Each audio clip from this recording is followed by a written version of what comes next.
Thank you for joining us. This is the People's Perspective, and I'm Senator Nia Gill. Have you ever wondered exactly what does the New Jersey Civil Service Commission do? And what are its employment opportunities? Joining us today in this discussion is the Deputy Chair and CEO of the New Jersey Civil Service Commission, Allison Chris Myers. Deputy Chair Myers has previously served as the Director of the Division of Appeals and Regulatory Affairs. And thank you for joining us today. To get started, can you briefly tell us what the Civil Service Commission does and what type of jobs are available? Sure. Thank you for having us, Senator. We really appreciate it. The New Jersey Civil Service Commission is responsible for overseeing the human resource delivery system for the state of New Jersey. Our mission is to advance New Jersey state government with fair and efficient human resources that are responsive to the needs of the civil service workforce. Our workforce includes over 70,000 state employees across 15 executive departments, as well as 101 local government employees across 20 counties and 384 municipalities, as well as 9 state colleges. What the commission is responsible for, in a nutshell, is the recruiting and examining of qualified candidates for various state and local jobs. We also administer the classification and compensation program for state employees, which includes managing job specifications and maintaining the state's compensation plan and policies. Thirdly, we promote equal employment opportunities and diversity inclusion through various initiatives. We also provide administrative and a disciplinary appeal process and procedure for employees. And finally, we provide professional and personal opportunities for state and local employees. Well, I'm sorry, but that's a large area of responsibility. How many people are on the commission? The commission, the voting members are there. The Civil Service Commission constitutes an adjudicatory board, as well as the agency employees that actually do the day-to-day operations of the commission. The employment count for the commission at this time is about 220 employees. And the Civil Service Commission adjudicatory board, it's a 5-member commission that's appointed by the governor with the advice and consent of the Senate. And the chairperson, Deidre Webster Cobb, is the chairperson for the adjudicatory body, as well as the chief executive officer of the agency. So now that we have the outline of the agency itself, would you like to discuss some of the opportunities that are available in some of the categories, professional categories? Oh, that would be great. The state, as well as local government service, has a wide range of opportunities, and the Civil Service Commission keeps them all listing on a job announcements page on the Civil Service Commission's website. And that website is www.nj.gov/CSC. Now, once a week, we also post a link to our job announcements page on all of our social media channels, just to keep people informed and updated about the most recent opportunities. So some examples of types of jobs you'll see on our website and through the social media outreach: social worker positions, program specialists, nurses, engineers, medical records clerks, behavioral therapy assistants, librarians, psychiatrists, clerks, chemists, food service workers, just to name a few. And so when you speak about these different, and that's a wide ranging view, when you speak about different occupations and opportunities, is there an application process that people can engage in order to take advantage of some of the employment opportunities? Sure. It all starts with the steps for getting a job. It all starts with the announcement process for a competitive title, as well as the announcement process for what we call the non-competitive positions and the unclassified positions. So the first place you need to start is back at our webpage at the announcement section. And there you can kind of figure out what types of jobs are available and what you may be looking to do. Okay. So all the information that you need to apply for a position is on that webpage. And the first thing you need to do when considering a civil service position is to check out the job specification or description, as well as the requirements that are listed in the announcement for that particular position for which you're considering applying. And in those documents, you will find requirements for the position. So, for example, a candidate may need a master's degree for a program director position, or the candidate may need simply a high school diploma for a human services aide position. The bottom line, Senator, is to make sure that the candidate reviews each set of qualifications that are specified, and if they match those qualifications to and interested in the position, to submit an application. Now, as I said, we have basically two types of job positions under civil service in New Jersey. They're career service and they're the unclassified service. Now, career service jobs are generally the preferred means of job that people want. Mainly, this is because it results in what we call permanent status as an employee with the state or the local entity after you've passed the test administered by the Civil Service Commission and passed a probationary or working test period for the title. Now, career service jobs are either in the competitive division or the non-competitive division. Can you get help with assistance with the application online, or is online the only way you can apply? Online is right now is the only way you can apply, but we are working with a new piece of legislation called the SAME program that is an outreach for folks with different types of challenges that may need to file for an examination or learn of opportunities in a different way. They may have physical challenges, visual challenges, and the purpose of the legislation that was passed is for us to reach out to these types of candidates with different ways to provide opportunity other than simply going to the website. And we are currently working through the program to get that established with the Department of Labor's Division of Vocational Rehab. And I think that is such a wonderful outreach, because everyone is not tech savvy, online. People have other challenges, and to widen the kind of robust employment opportunities for more people and for more people to apply, I think is a wonderful program. And I know that the administration of it will be successful. Well, are there fees that you have to pay in obtaining testing or employment?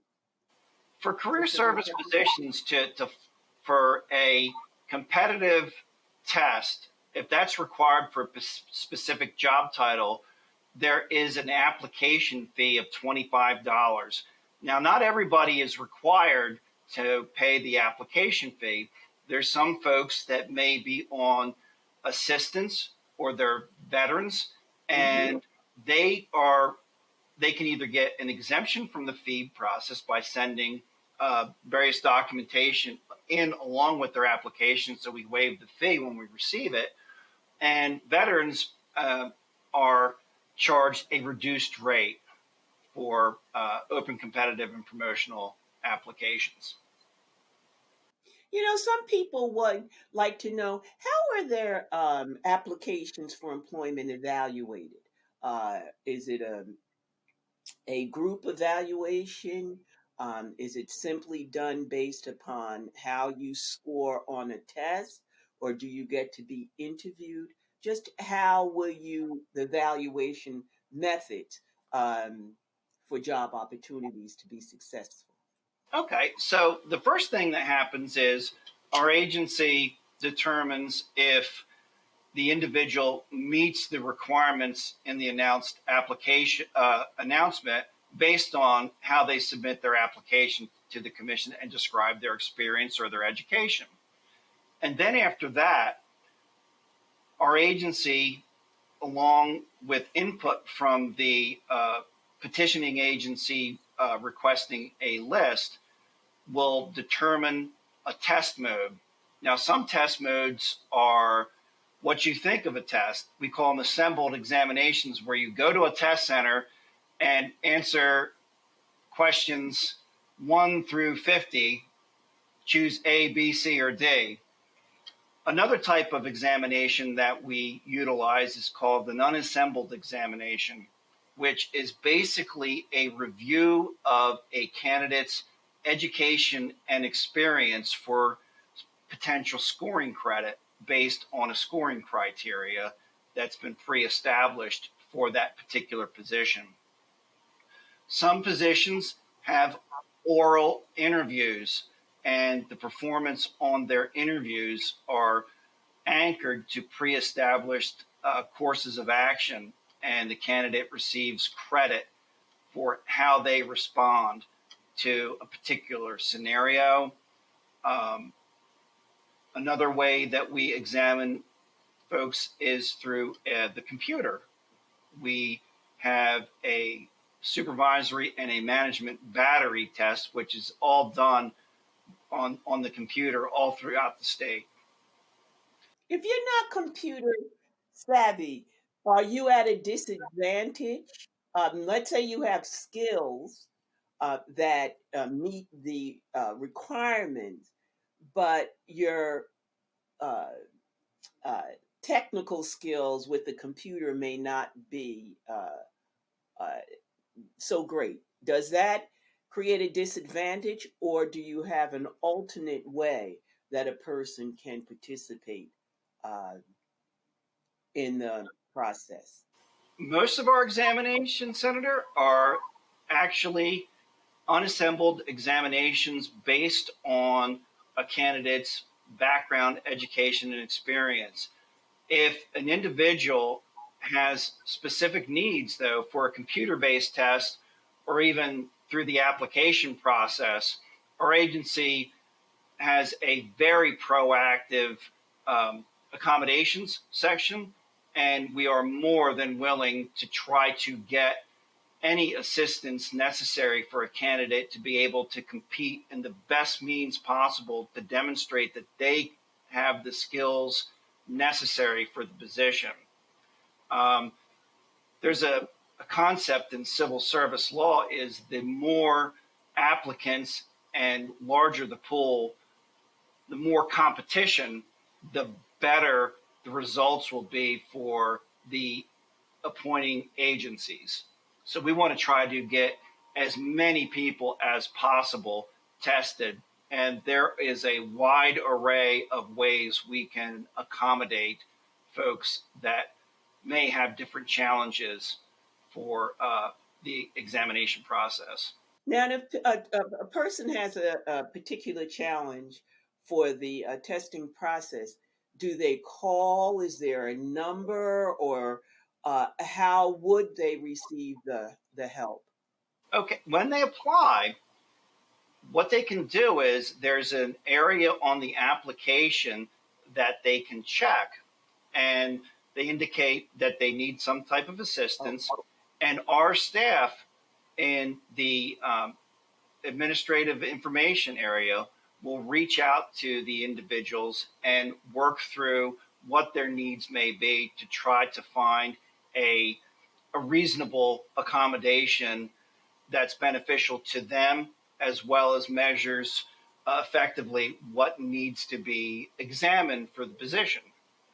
So we're So very that pro. starts at the beginning of the application. A person can check and get that kind of assistance if they need it. And have people taken advantage of the help that has been offered? Is it something that people actually take advantage of? Oh yes, all the time. Um, Great. we have readers. We have uh, examinations in Braille. We have we can give more time. We can put individuals in separate rooms. There's Brandy down at the in the section that does that is quite busy.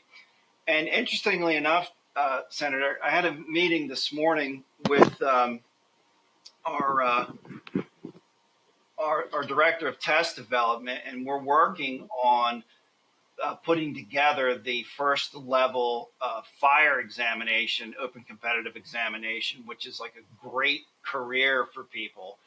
And one of the unique facets about this particular examination is it's going to also be recorded, the background material and the uh, instructions and the stimulus material for the questions on the test for those that need that type of assistance in the examination. Whereas before, we would actually have different readers go to different testing sites, but through our CLIP division, which is our training division, Yes. we have incorporated that right in the beginning of the process now. So everybody's really excited about that. Oh, that's very exciting. And I know you do things with veterans. Can you kind of talk about how you support the hiring of veterans? Sure. Veterans preference in New Jersey is established by the state constitution as prescribed by enabling statute. And in New Jersey, veterans preference is administered in two different ways. For open competitive examinations, if you're coming in off of the street and you have no underlying status with either a state or local agency, if you apply for the test, take the test, and pass, the preference is what we call absolute. That means no matter what you scored on the test, as long as you passed, your name will go to the top of the list. It will be above the highest scoring non vet. And we have two different kinds of veterans in New Jersey. We have disabled vets and veterans. Disabled vets are ranked first, and veterans are ranked second. Now, it's a little different for promotional examinations. What happens in promotional examinations is veterans' preference is an indicator, meaning if you score fifth as a vet, you will remain fifth on that eligible list. But when time comes around to be appointed, you can't be bypassed if you want the position if the appointments reach down to your level.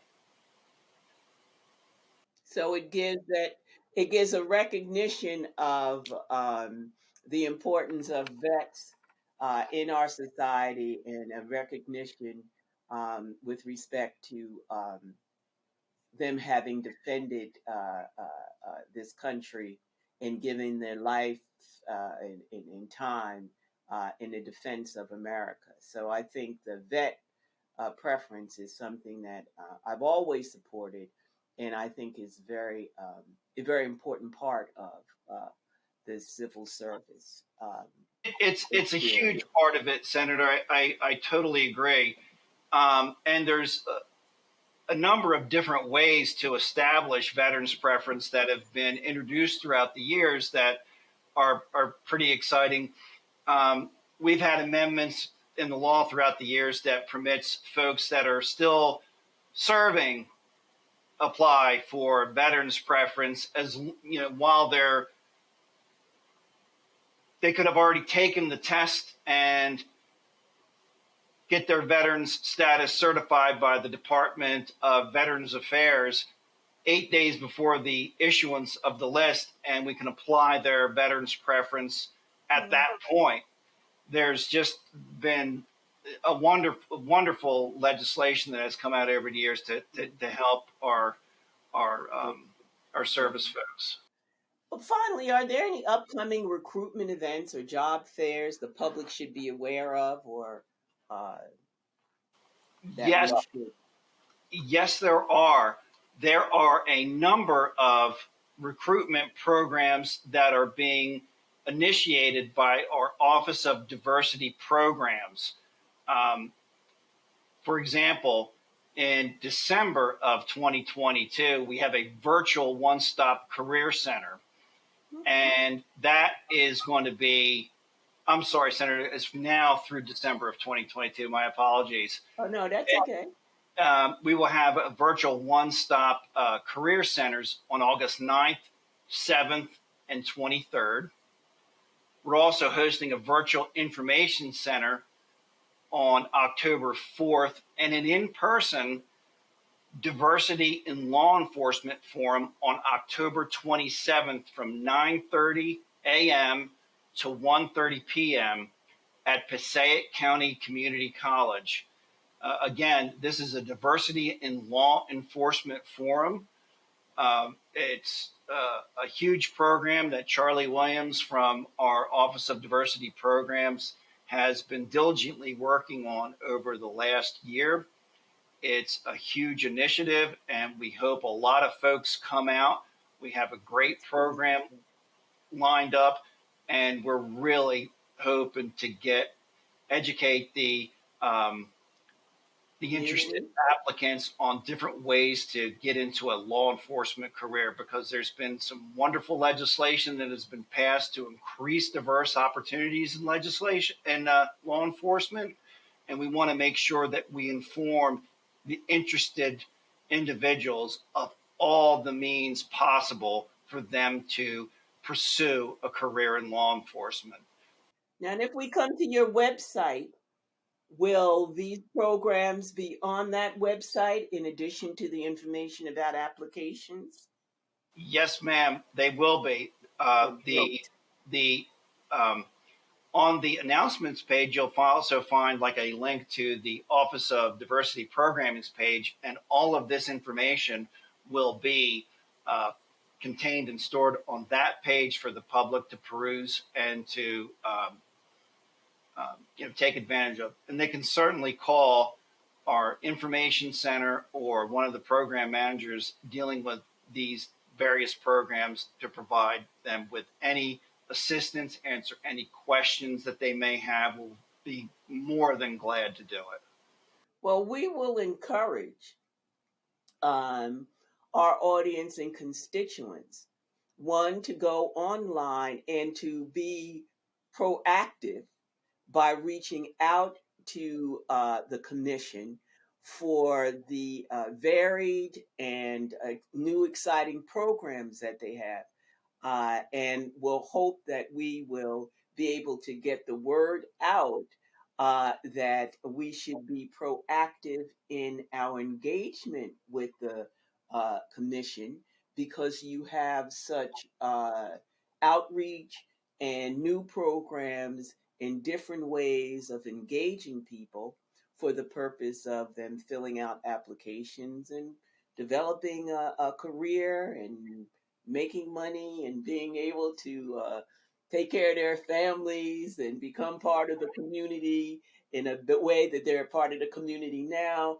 but in a way that can help propel them forward. So I think what you're doing at the commission is very important. I have enjoyed our discussion today, and we will make sure get the word out for the New Jersey Civil Service online. They will reach out if you have other issues and to participate in a diversity issue. If you want things to look more like your community, then we have to apply for jobs and participate in these programs for diversity. So I thank you very much. Yes, that has been such a good focus. It's been a wonderful focus. Thank you for all of your support, Senator. We really appreciate it. and thank you. So thank you for joining us today. This is the People's Perspective. I'm Senator Nia Gill, and thank you for watching.